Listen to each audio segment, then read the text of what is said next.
যে বিচারক তাকে অ্যারেস্ট করতে দিছে সেই বিচারকের দণ্ড হওয়া উচিত।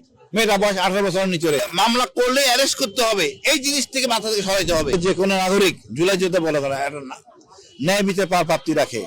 একটা লোক মামলা করলে তাকে অ্যারেস্ট করুন কেন? মামলা ছাড়া কি তদন্ত করা যায়? অ্যারেস্ট ছাড়া কি তদন্ত করা যায় না? যে বিচারক তাকে অ্যারেস্ট করতে দিছে সেই বিচারকের দণ্ড হওয়া উচিত। মেয়েটা বয়স 18 বছরের নিচে, মামলা করলে অ্যারেস্ট করতে হবে, এই জিনিস থেকে মাথা থেকে সরাইতে হবে। কেন অ্যারেস্ট করতে হবে? তো অ্যারেস্ট ছাড়া কি তদন্ত করা যায় না?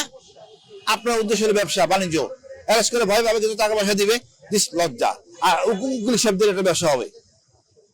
আমাদের এই কালচার থেকে বেরিয়ে আসতে হবে, এটা ব্রিটিশের কালচার। মামলা করলেই অ্যারেস্ট করতে হবে, এই মানসিকতা বাদ দেওয়া উচিত। এই জন্যই তো বিপ্লব হয়েছিল, এই জন্যই তো সংস্কার দরকার। এই রিমান্ড তো আরো লজ্জা।